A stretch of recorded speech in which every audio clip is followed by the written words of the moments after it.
संदीप ने अपनी माँ के कहने पर गांव में शादी कर ली थी। लड़की का नाम था सुनीता। माँ का कहना था एकदम मॉडर्न बहू नहीं होनी चाहिए, लेकिन उन्हें नहीं पता था कि गांव से आने वाली बहू सुंदर सुशील तो होगी और उसको गांव से बाहर भी निकाल लाएंगे, लेकिन उसके अंदर का गांव कैसे बाहर निकलेगा। शादी के कुछ दिन बाद, माँ टिफिन तो देना जरा।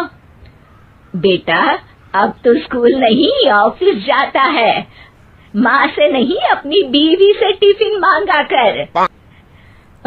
ओके माँ। सुनीता टिफिन ले आओ। जी लो टिफिन, इसके अंदर पिस्ता डाल दिया है। पिस्ता? पिस्ता क्यों?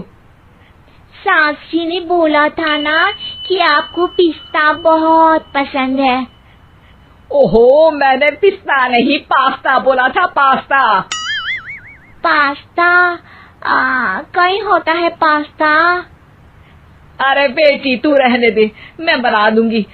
अच्छा किया कि पाव भाजी बनाने का नहीं बोला, वरना किसी के पाव बना देती है। सुनीता को बुरा लगता है, लेकिन उसकी नादान हरकतें कम नहीं होती।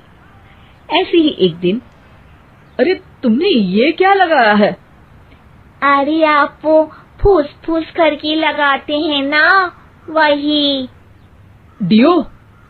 का दियो? किसको दियो? अरे वही ना जिससे खुशबू आती है। हाँ सही पकड़े हैं।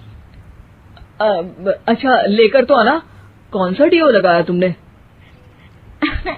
अभी लेकर आते हैं जी। संदीप की बात मानकर सुनीता अंदर से खुशबू वाला फुसफुस लेकर आती है। ओएमजी! ओएमजी मतलब ओ माय गणेश ना। अरे ओएमजी छोड़ो, और ये खुशबू वाला फुसफुस की बात कर रही थी तुम? हाँ इसी की, फिर से सही पकड़े हैं। अरे देवी, लेकिन आप सही नहीं पकड़े हैं, ये डियो नहीं है। डियो नहीं है तो क्या लियो है? अरे ये रूम फ्रेशनर है, जिसको कमरे में छिड़कते हैं, खुद पर नहीं। कोई बात नहीं, माँ कहती थी आत्मा किराएदार है, शरीर एक किराए का कर्म। हम शरीर पे ये डाल लिए तो क्या फर्क पड़ जाएगा। अरे बहू, ओ बहू, मेरे लिए फल तो ले आ, फिर मैं बाजार जाऊंगी। सुनीता अपनी सास के लिए फल लेकर आती है। अरे बेटा, पपीता, तरबूज और सेब फल ऐसे कैसे खा लूं? काट कर तो ले आ। माँ जी, मेरे गांव में तो खेत से उठा के सीधा खा लेते हैं। अरे ये तेरा गांव नहीं है ना। अरे संदीप, तू ही कुछ समझा देना इसको बेटा।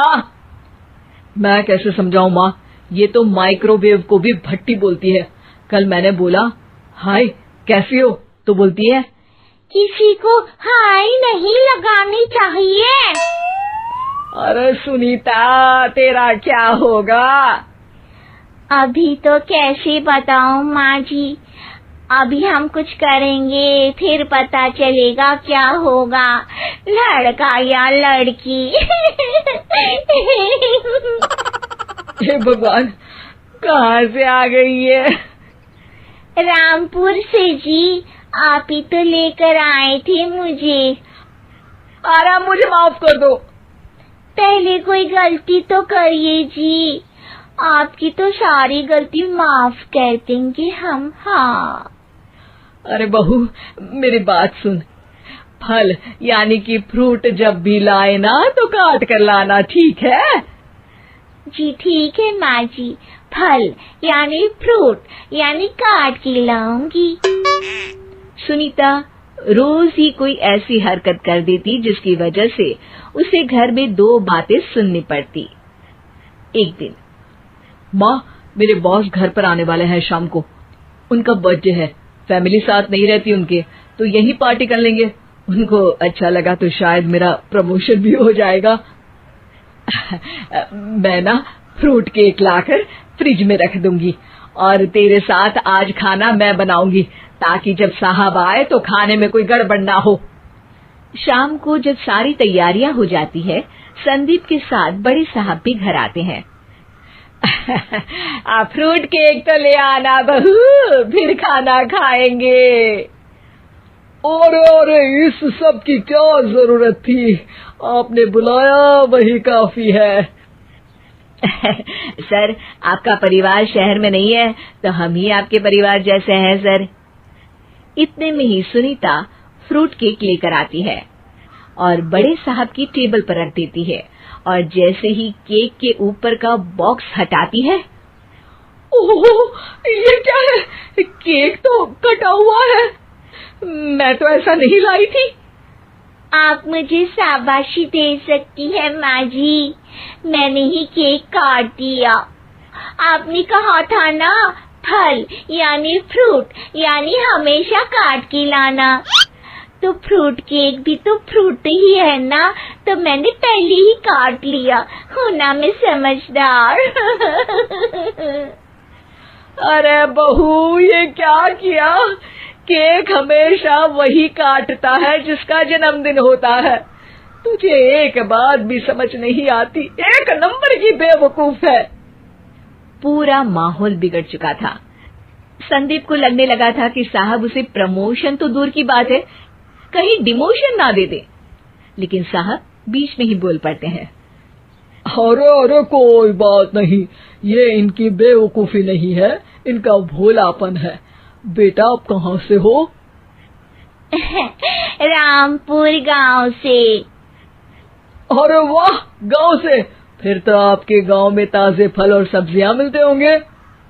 हाँ, सही पकड़े हैं। हम तो काटते भी नहीं, सीधा खा लेते हैं। मैं ना एक बार तुम्हारे गांव घूमने जरूर चलूंगा। क्यों संदीप, ले चलोगे ना? मुझे गांव घूमना बहुत पसंद है। बस फिर क्या था, संदीप और सास दोनों खुश हो गए, क्योंकि साहब को सुनीता ने गांव की बात करके खुश कर दिया था। अब संदीप का प्रमोशन पक्का था। शिक्षा, कभी भी किसी भी गलती पर घबराना नहीं चाहिए। हो सकता है कि उस गलती की वजह से आगे बड़ा फायदा हो।